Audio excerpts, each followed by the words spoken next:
Daus, kalau saham kita kena delisted, duit tu akan terus lesap ke? Okey, soalan ni memang Daus dapat banyak kali dan jawapannya tak semudah yes or no. Sebab ada dua jenis delisted dan nasib duit korang bergantung kepada jenis delisted yang mana satu. Jadi guys, jom Daus breakdown satu persatu. So jenis yang pertama adalah voluntary delisted. Ini yang baik punyalah. So senario dia macam ni. Katakan ada satu syarikat and dia punya major shareholder dia dah pun decide, saya nak jadikan syarikat ini private balik. So apa yang dia kena buat? Dia kena beli balik semua saham yang orang pegang. So contoh real kalau korang ingat, Twitter lah yang mana Elon Musk beli and dan sekarang dah jadi X. Kalau contoh real Malaysia, Hovid Berhad.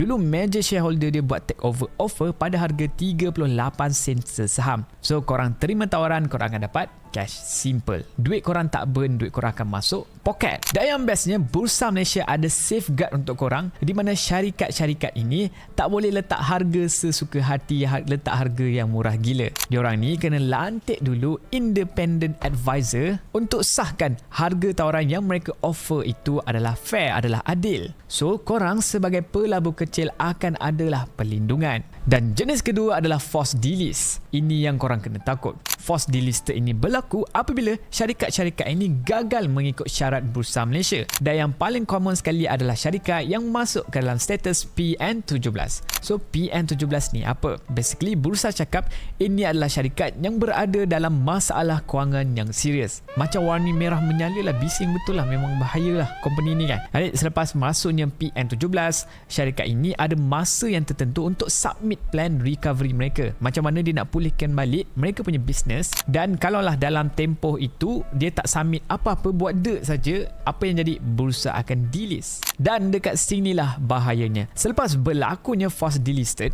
saham korang itu masih ada lagi tau dalam CDS account. Dia tidak hilang. Tapi, dan ini yang ramai orang yang tak faham lah, di mana korang dah tak boleh lah jual saham itu dekat bursa. Walaupun ada, korang tak boleh tekan button sell dekat market. Sebab apa? Tak ada buyer, tak ada market. Saham itu dah jadi macam duit monopoli sajalah, di mana saham itu ada saja dalam tangan korang, tapi korang tak boleh guna pun dekat mana-mana. Syarikat itu masih lagi wujud secara undang-undang, secara unlisted entity. Tapi ini yang dalam worst case scenario lah. Kalau syarikat itu betul-betul bankrupt, saham korang walaupun dah tak boleh jual itu sekarang dah jadi worthless, kosong, sifar. Jadi nak bagi korang lagi senang faham kan, korang bayangkan korang beli tiket konsert tapi artis dia cancel show tu last minute dan penganjur pun tak bagi refund. Ada je lagi kan tiket, tapi dah tak boleh gunalah untuk apa-apa, dah tak ada sebarang nilai. So persoalannya sekarang, macam mana korang nak elak menjadi mangsa forced delisted ni?